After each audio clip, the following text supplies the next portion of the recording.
Hi, everybody. How's it going? This is great. Um, Jen, I'm just going to call up this stuff. My name is David Hartman, and thanks for all of you for joining us. Um, really excited to have this conversation today. I think we will take a little time to let people get on. But my name is David Hartman. I work for SchoolWorks, and I am excited to have this conversation with you today. We have a pretty big crowd of folks who are joining in on the call today. We have three panelists in addition to myself, but I think that we have people coming in from or joining us from all across the country. So thank you for taking the time out of your day. It seems that we've kind of hit on a topic that a lot of you are wrestling with. So we're excited to provide all of you with a little bit of perspective. Before we kick off here, I think one thing that I'll say before we get formal here is that no one person is expected to have all the answers here. The panelists who have joined, and ideally anybody who is part of this conversation, we are all trying to figure this out together. And so please take everything with a grain of salt and consider what it is that you're hearing as information to help you along your way. Let me just check in here to make sure that that we are ready to go. I am going to get this going. Josh Halsey, yes, we will be recording this. I believe it's being recorded right now, so we'll follow up with that to everybody. So again, we'll get started. My name is David Hartman. I work for SchoolWorks.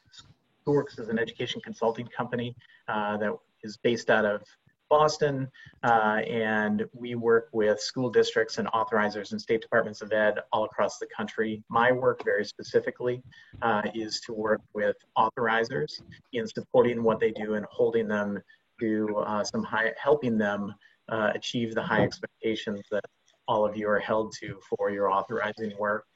So today, we're really interested in kind of the effects of the pandemic. So basically, there have been school closures that have impacted the evidence base that authorizers are facing for renewal processes.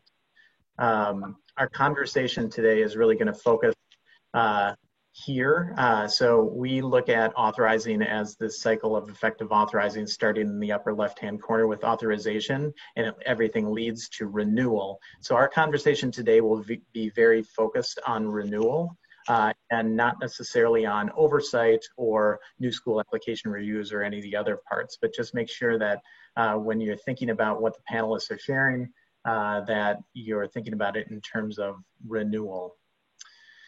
So what we really want to know very specifically is how our authorizers are responding to effectively shore up their limited evidence base, because we know that they're not able to collect the evidence that their renewal policies and or their renewal processes identify.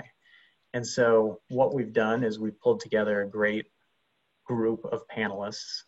So David Frank from the New York State Education Department Charter Office. He's the executive director. He'll be sharing some of what they've done and responding to some questions. Angela Alvarez, the executive director of the Office of New Initiatives for Baltimore City Public Schools. And Jason Sarsfield from Central Michigan University will be joining us. Jen, if you could release the survey, we want to start this off to get everybody's perspective and figure out where people are affected. Let's see, I just want to make sure that this pops up. I don't see it yet. Angela, I see your face. Are you seeing the survey pop up yet? Okay. So if each of you could take about 30 seconds to answer those questions and identify all of the areas in which you have not been able to collect evidence based on the pandemic and closures.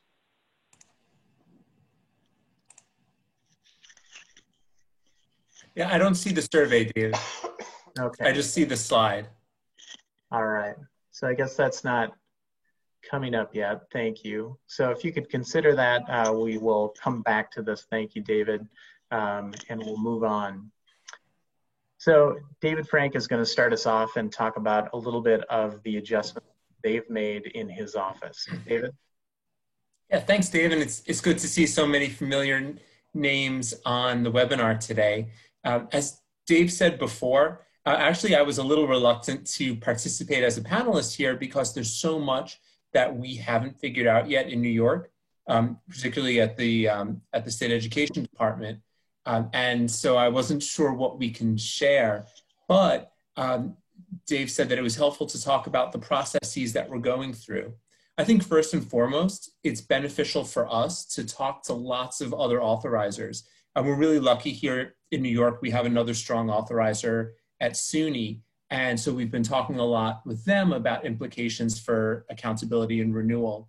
But we think that our performance framework, and this is the document that we hold schools accountable to and we base our renewal decisions on, is flexible enough to allow us to provide a rubric for renewal without changing much. So you can see on the screen, we have 10 performance framework benchmarks, and benchmark 1 is student performance. And usually I like to say that it's benchmark 1 for a reason, because we're an outcomes-based authorizer, and our schools are schools, and their mission is to close the achievement gap and ensure all their students are working towards college and career readiness. Next year, when we're evaluating schools, we'll have to change some of our thinking around how to use benchmark 1 to make these decisions, and rely more on the other 9 benchmarks, particularly benchmark 2, which is teaching and learning, and benchmark 3, which is culture, climate, and student and family engagement. So you can go to the next slide, Dave. There you go. Yeah, so you can see there's a lot of detail in there, and we have the whole performance framework on our website. But we're really working through how do we look at the academic outcomes for or the lack thereof for this academic year. I don't think, unlike many other authorizers, and I think you'll hear from Jason, but we're probably not going to rely on interim assessments. We don't have a track record of doing that at SED. Rather, as I said, I think we'll highlight some of the other benchmarks. Particularly, we'll look at benchmark 6 and 7, which is board oversight and governance capacity, as well as organizational capacity to navigate through the current crisis and to continue to provide a robust, high quality academic program to students, as well as the intervention services that schools put into place. I do acknowledge that I think it'll be harder for us to probably close schools next year, but I don't think that we'll have a problem differentiating between short-term and long-term renewals. And then one other thing I'll mention before handing it over to my other panelists is the benchmark 1 academic data that we use. And actually I have a great data analyst, her name is Janet Klein, and she's on the call as well. The data that we use and that she provides to our office is longitudinal in nature. And so while it's true that we won't have academic outcomes for this year to conduct those high stakes renewal decisions, we still will have some longitudinal data. And we make sure that we can compare one year's test to another by, instead of looking at absolute proficiency, looking at how the schools are doing compared to their districts of location. So we're using what we call the differential to say, what's the gap between you and the district? Hopefully it's in the positive. And we will have 2 to 4 years of data available, even if we don't have that data available for this academic year. All right. Thank you, David. No problem. Yep. Angela, if you could walk us through your renewal and what adjustments you're making.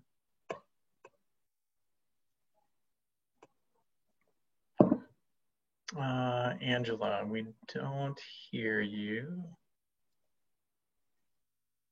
Wait a minute. Okay, can you hear me now? Yep. Okay, sorry. Thanks.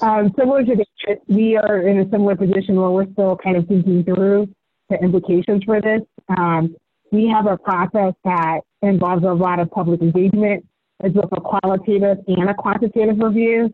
And we would have began our process. We had actually already began pieces of our process before the COVID-19 had started, and we went into this place of having to close schools. So it puts us in a little bit of a unique situation. We have three main sections similar to New York. So we look at student achievement, school climate, and financial management and governance. The impact that COVID-19 is having on us is one, it's a bit impacting our state assessment, not exactly in the same way as other people, because we were in a transition period where we had a new state assessment that was coming online. So we do look at both certain measures where we're looking at 1 year of data and other measures where we're looking at data over time. So like the first thing is the performance of state assessments are absolute measure.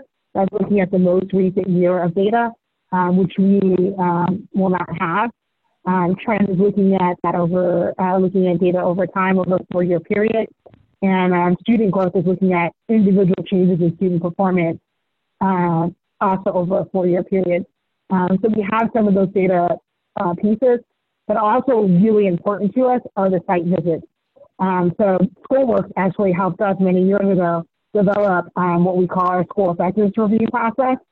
And there are measures that are considered in the climate, as well as in financial management and governance section of our renewal that are impacted by our inability to do site visits, given that we're not having school in session and we're trying to figure out what it means to operate school in a distance learning environment. So it impacts the highly effective instruction, talented people, and vision engagement, which is a process that involves focus groups with every kind of level of organization, from their board to teachers to families and partners, as well as visits of classrooms and different pieces like that. We also, in our effective programming for students with disabilities, that also involves a site visit where staff from our Office of Special Education does a review to see what's happening within schools in terms of the provision of special education services. And so us being out of school for this period of time impacts our ability to be able to do those visits. And so we're considering postponing the process so we can figure out, or so we can be, hopefully we'll get through this and be in a place where we can do those visits. And we also, like I said, we have a public process, that we have a internal, external stakeholder group that reviews the applications that schools send in to us. And so also thinking about how we convene those meetings and have a robust process in this environment, has us thinking towards delay. And other things are impacted too for us. In school climate, attendance is kind of going to be impacted, but how we look at chronic absence. And even though we're looking at multiple years, it does have an impact because we're looking at what's happening over time with that data. And so, a school could have been on a positive trend in terms of chronic absence, which is complicated. We look at it as a qualitative measure where we're looking at what's happening with the data. We're also looking at the practices that schools put in place, because we encourage our schools, we want schools to operate, and we have a lot of conversion schools in difficult to serve neighborhoods where chronic absence could be an issue. And so it's a mix of looking at practice as well as their ability to close or to reduce chronic absence. Suspension is the same kind of measure. And so, there's just a lot of implications with COVID-19 that we're trying to work through. And they're not perfectly solved by delaying even a year. We're trying to figure out what the trade-offs are when we look at it over time. Thanks, Angela. Actually, a very specific question. You said that you had already started on some of the renewal-related visits before the closures started. Are you going to use the evidence that you already started to collect, or we disregard that part since you won't be able to collect it for the other schools that you won't be able to get into? Yeah, so that's just something that we have to work through. So I think, I mean, one of the things that's a big part of our process is we actually debrief with our operators. So anytime there's some sort of like major change that we're proposing, we actually meet with our operators because we want the process to be fair and transparent and predictable, and we need feedback from school. And so that's one where I think if we end up deciding to postpone it for a year, I think we would give the schools the option to use the visit that happened this year or to have a new visit. Got it. Thank you. To that last point, and this is a question, I guess we'll start with you, Angela, then to David, and then we'll kind of transition to Jason. But you're going to the schools and considering their perspective and communicating out these changes. Very quickly, like how have you started to kind of normalize these expectations amongst the schools that are in renewal? Yeah, so we have it. We're still thinking through what exactly we want to propose around these things. So we haven't started our engagement efforts with our operators, but that's the very next thing. We have some scenarios that look at, what happens through if you postpone it a year or just the different kind of variations we're considering. And so our next step would be to actually meet with operators and get their input.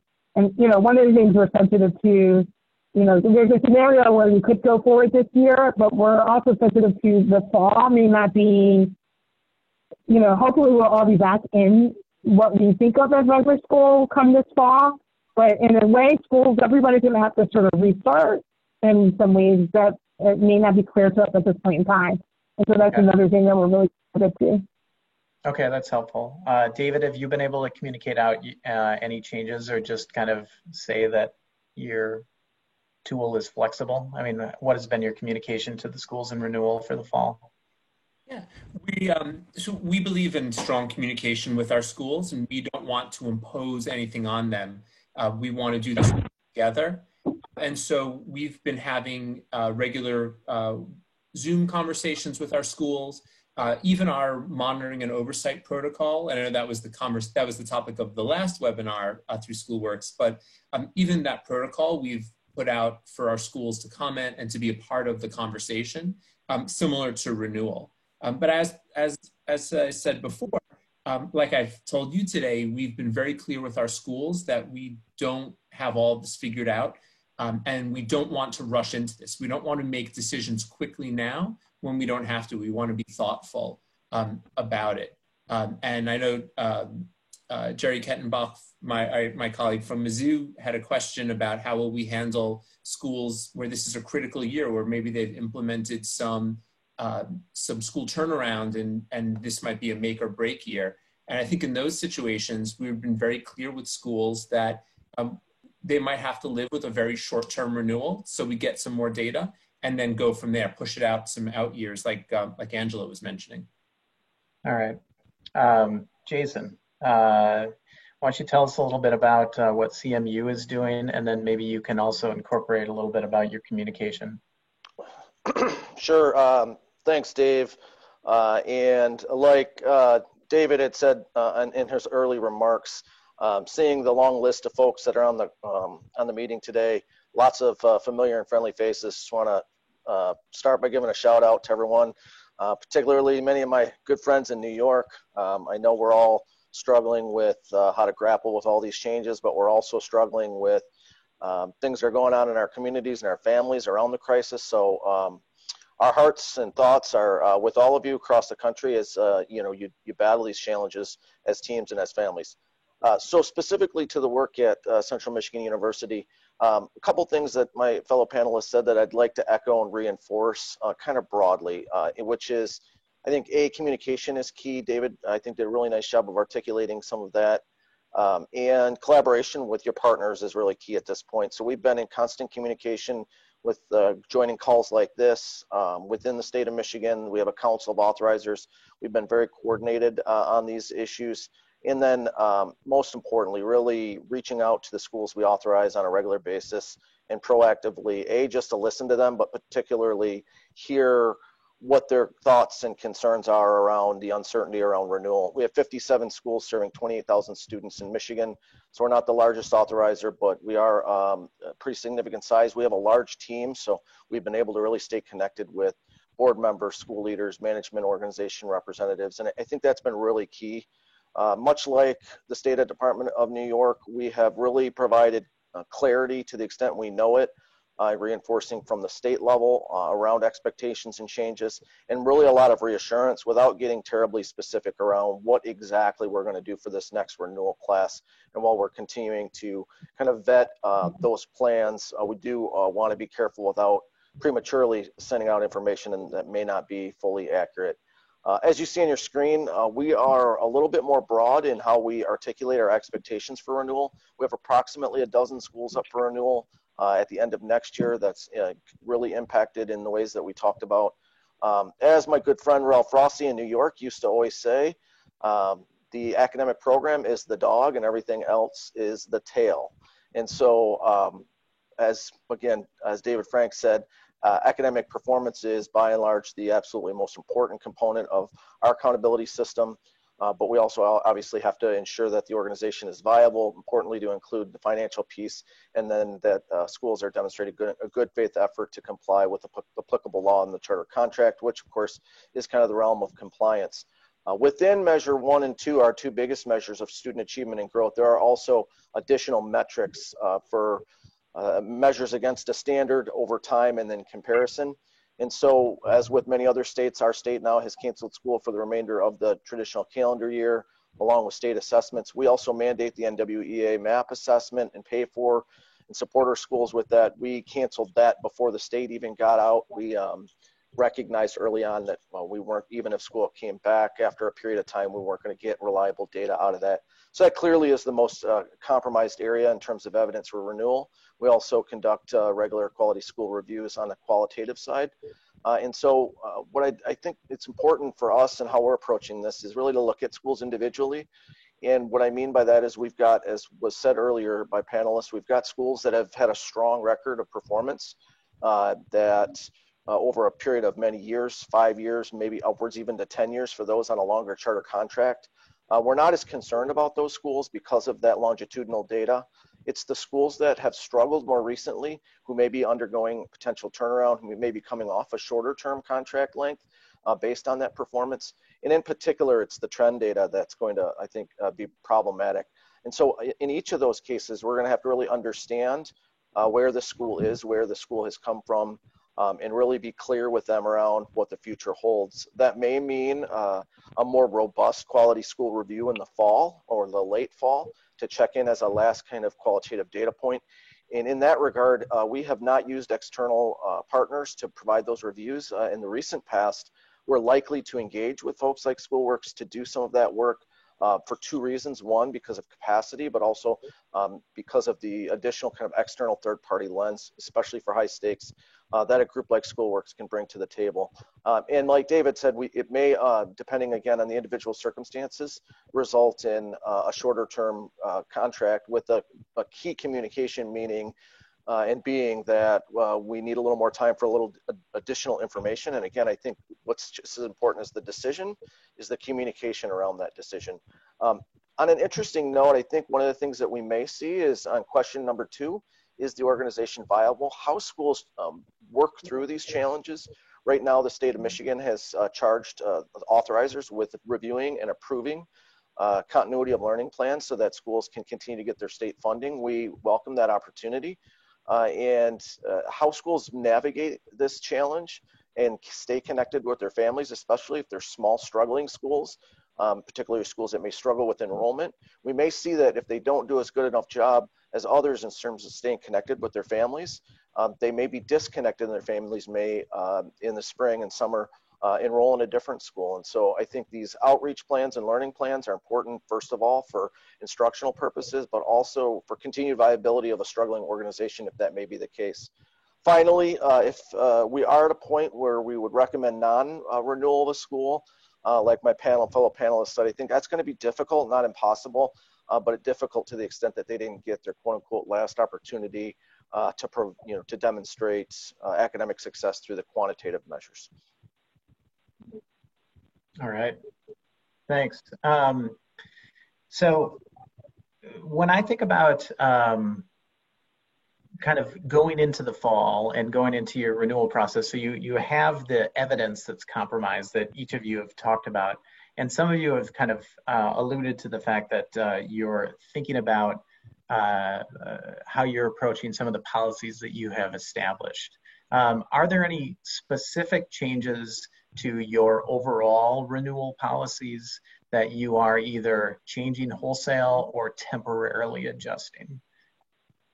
David, maybe you can start. Sure. And so we're not necessarily changing anything for next academic year for renewals in the 2020-2021 school year. We did have to change some of our policies for this academic year. There was actually one charter school that we were going to non-renew that we decided it's not best to proceed at the present time. But we think that our performance framework is flexible enough and the longitudinal data that we have is robust enough that will allow for us to proceed as we normally would. Again, with a little bit of a different lens, but we think that since funding for schools is stable here in New York, since we expect that schools are continuing to provide a robust educational continuity plan, whether that's remote learning or independent work for schools, that they should still continue to make strides towards college and career readiness and closing the achievement gap for their students. All right. Angela? Yep. For us, our policy puts forward a 3-year renewal as a minimum.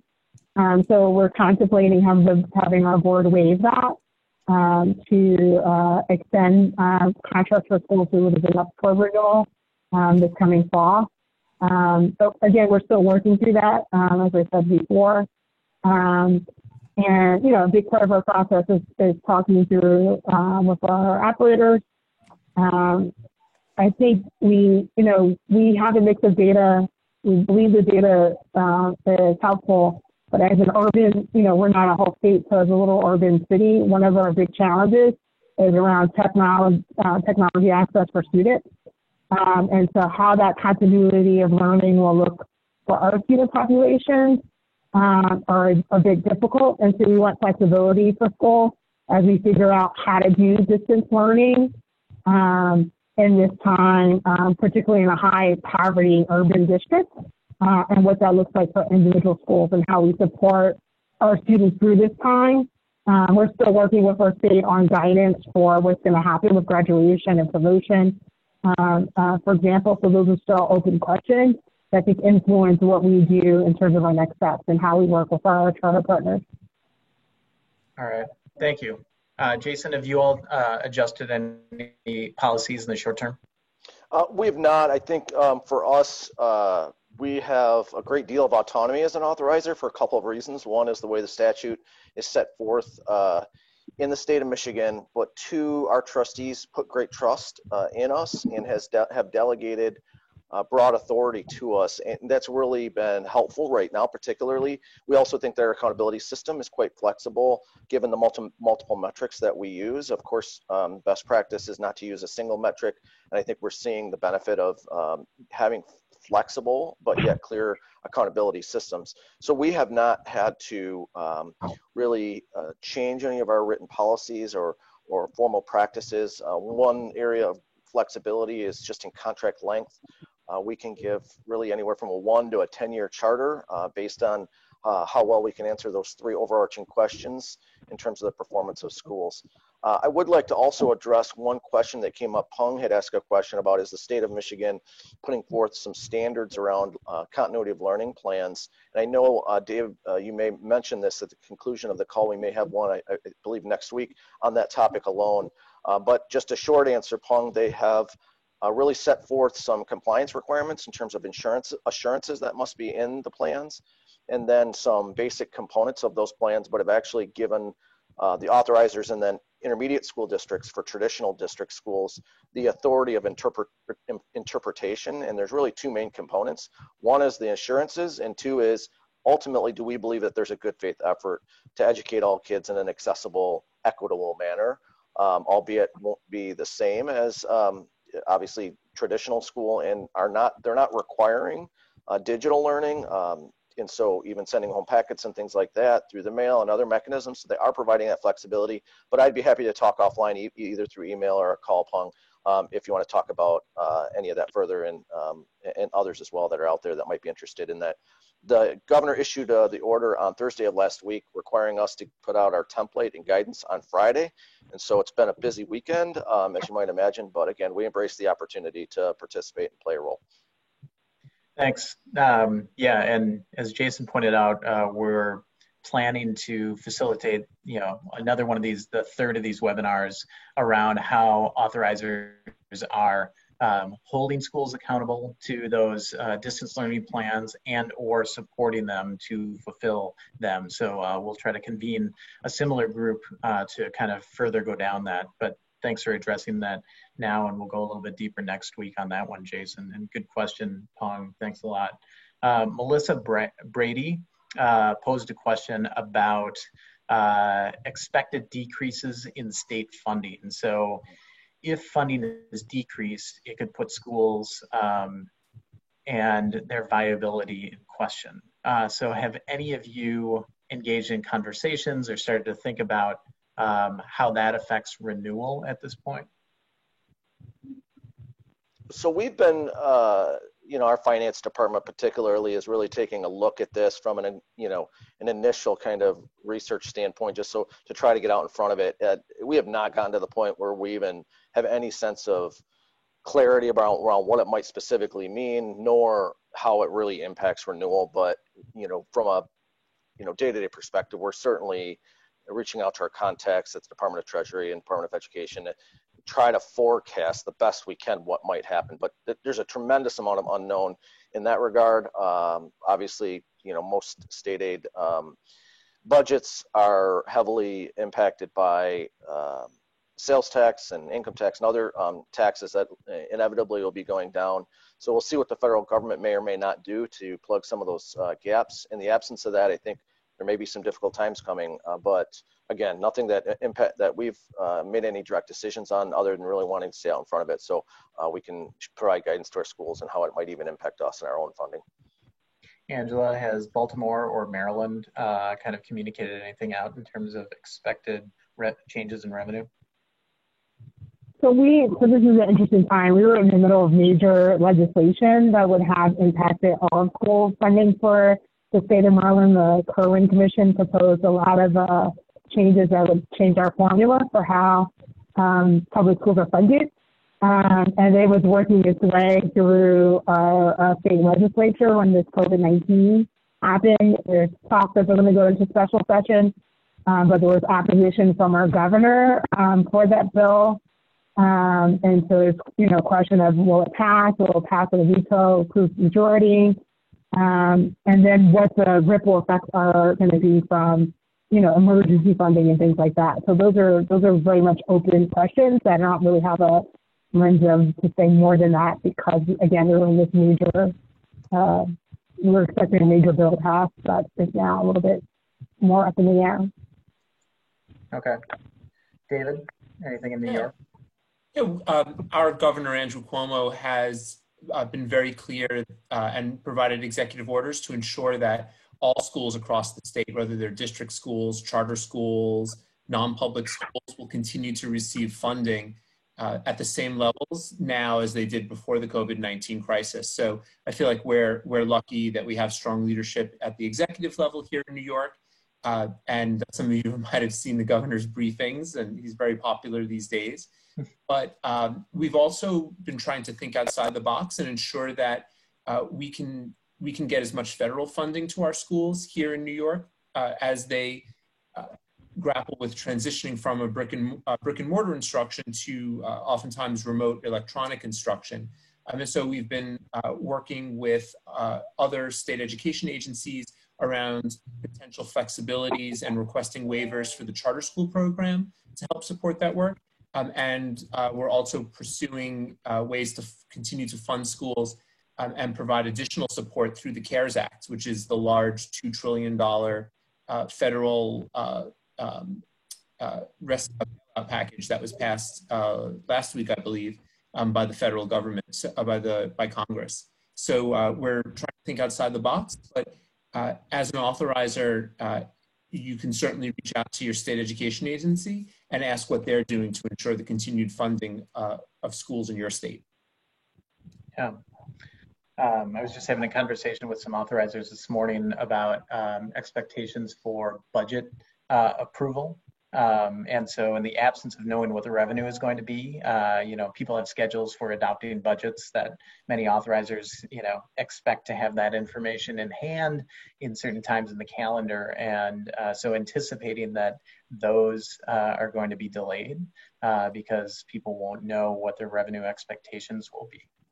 And so some authorizers are adjusting just their expectations of when they will know what those budgets will be to hold them accountable to over the course of the year. Yeah.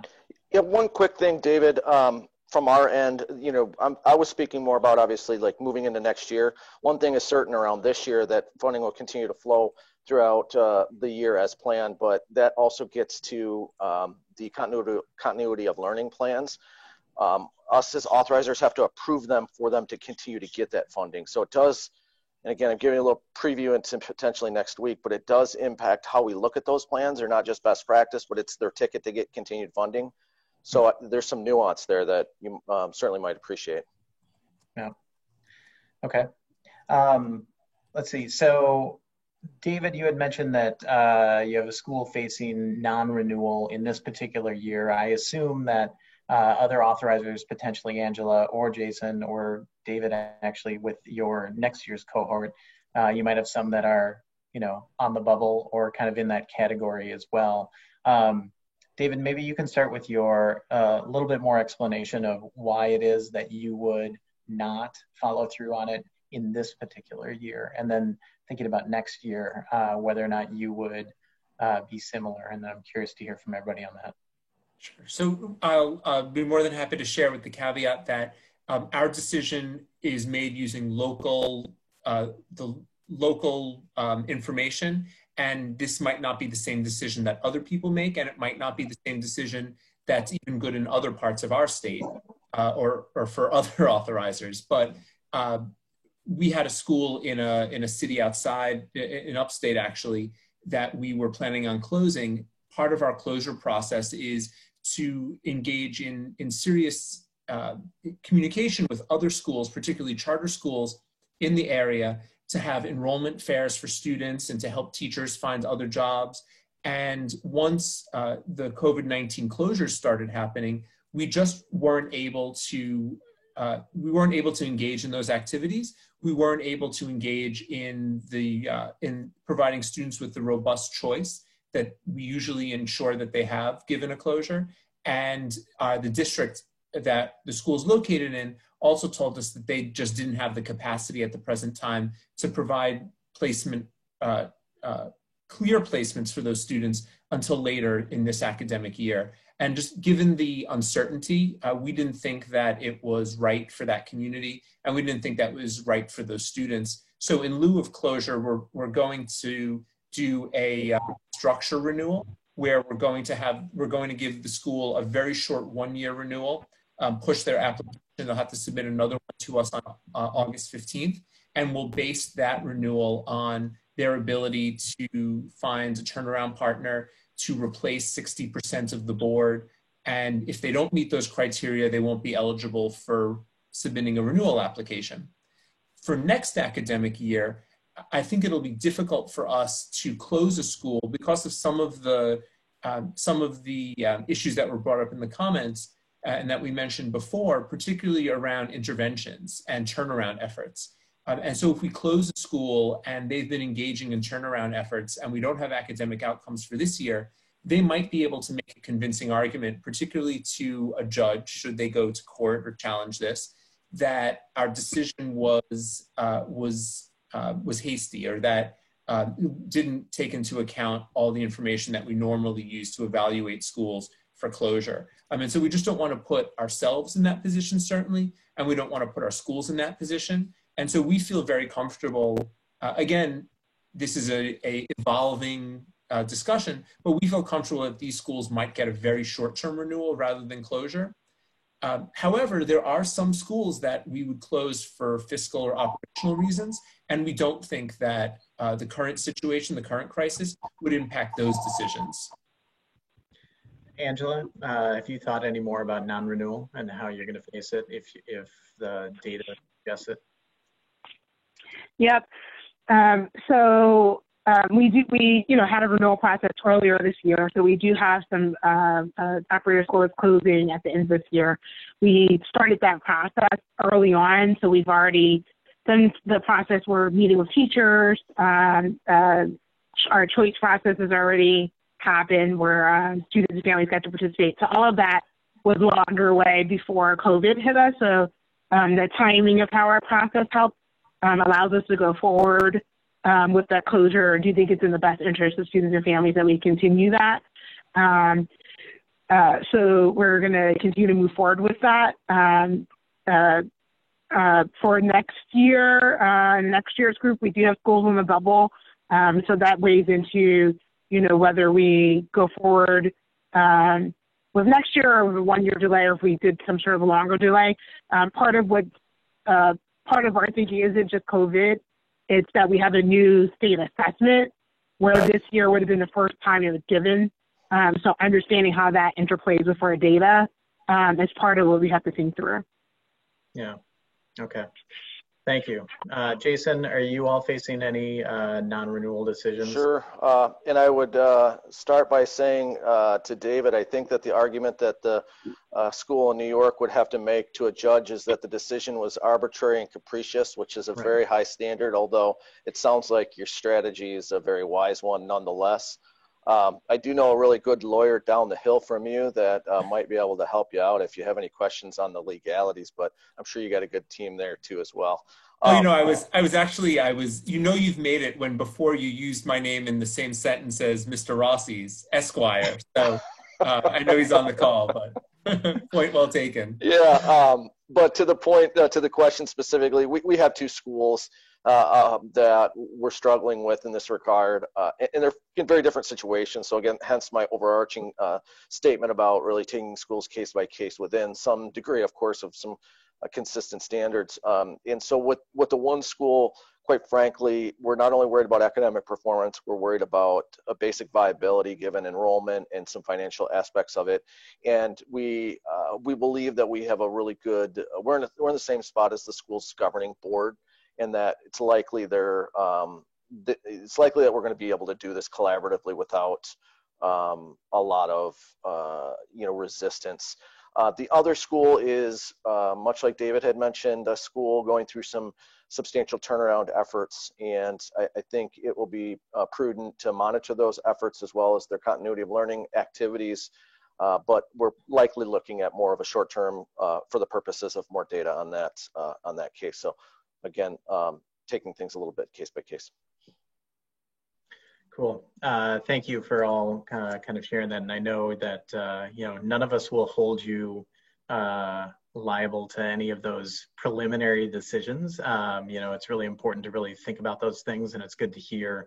So thank you for kind of taking the risk on sharing some of your preliminary thoughts on things. Is there anything that any of you wish you could do or are not able? Right. So in this situation, is there something you really wish that you could address, given the schools have closed, but you're not able to do? Is there anything that's come up like, oh God, I really wish we could do this? Or are you adding anything to your process that you traditionally have not done, but kind of given this context, you've added it? Well, clearly we've added the review of the learning continuity plans, as I mentioned. That's about it. The only thing that we wish we could really do, of course, as everybody would, is to come up with a quick vaccine. We're all pulling for you there, Jason. All right. I'll do my best. Either the other two, something that you added actually than something that contrary to what you've lost?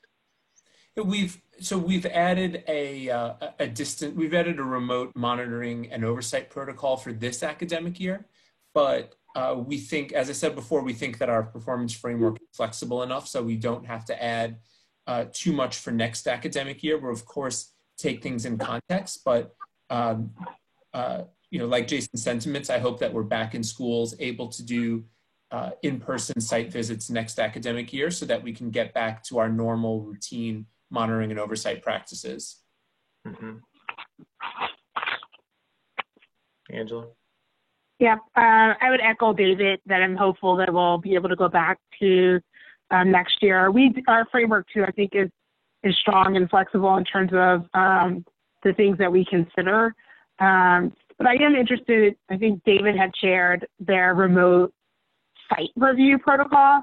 So that's, I think, just something that's interesting, especially, if we are experiencing more occasions of needing distance learning. And I think there's a lot we're going to learn from this experience that's going to apply to how we operate at schools anyway. So just looking forward to those lessons and figuring out how we incorporate that and how we think about the work. Yeah, we've authorized cyber schools now for 5 years or so, and that experience is actually bearing to be helpful with regard to some of those protocols that we've kind of developed and refined over that period of time. I can commit to certainly sharing those. I know Adam Aberman is probably on the line in California. He's got a lot of experience in digital learning. So I think just being able to assess and evaluate fairly, the effectiveness of digital learning is something we're all, it's a challenge to begin with, but it's a challenge that's more necessary potentially now and moving into the short-term, potentially midterm future. Yeah, thanks everybody. Jamie at Ball State reminded me in our follow-up thank you to all of this, we'll provide a link. We have a protocol for looking at personalized learning or online learning, a rubric for decision making and kind of thinking comprehensively about what people are offering. So we'll add that resource in on the follow-up with that. And what it does, hopefully, is just, gives people kind of a list of things to consider and to make sure that people are thinking comprehensively about those things. So thanks for the nudge on that, Jamie. I have one more question, then I have a survey question that I want to follow up with.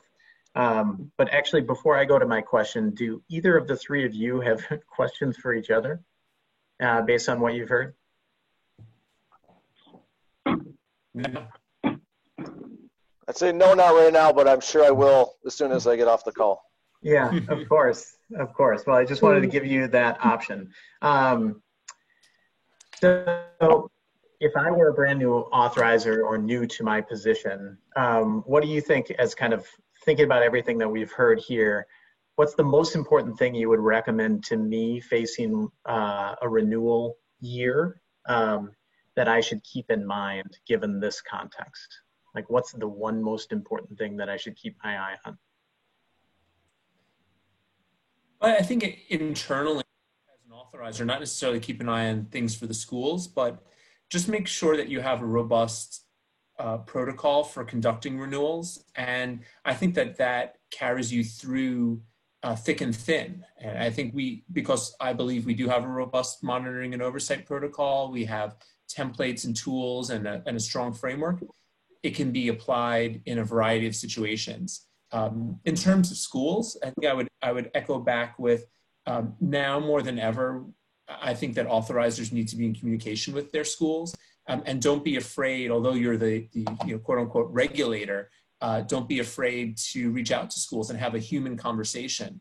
I shared our remote monitoring and oversight protocol in the chat, but we actually have a number of framing questions that my staff are using with schools, and certainly use them and to have some of those conversations and see how people are doing on a human to human level, but also how do they continue to use their extensive autonomy as a charter school to continue the great work, or hopefully great work, that they're doing to close that achievement gap.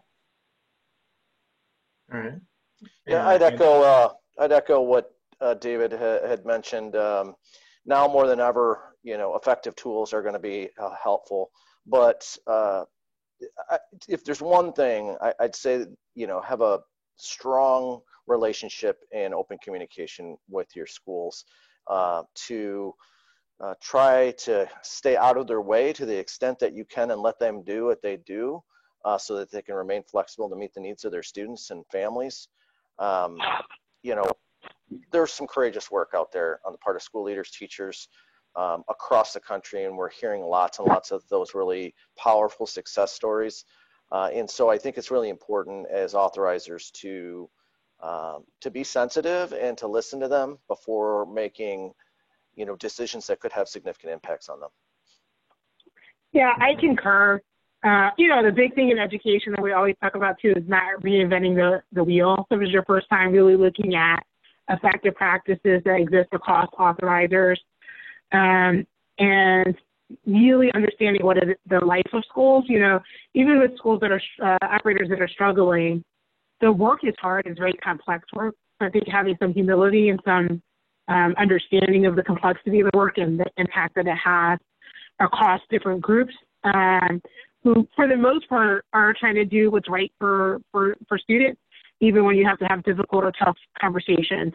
So that those open lines, I think we're all sort of on the same page around that, those open lines of communication, clear, consistent accountability standards, but being able to have those tough conversations and kind of understand from the different perspectives.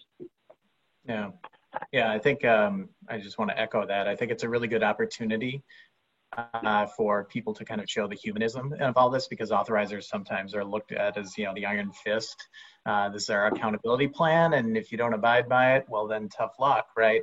And everybody's head is spinning at this point, and so it's an opportunity to really drive home and I guess reestablish some of those relationships that maybe you have been challenged in the past. And so it's great to hear all of you saying that. Actually, Jen, we have survey question number 2. I'm just curious if you're able to send that up, if everybody can think about this.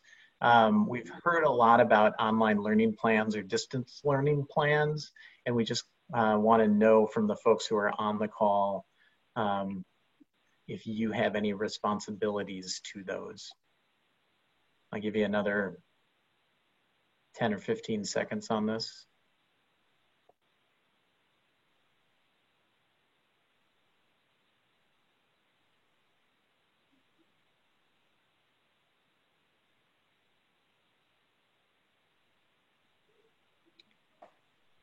All right.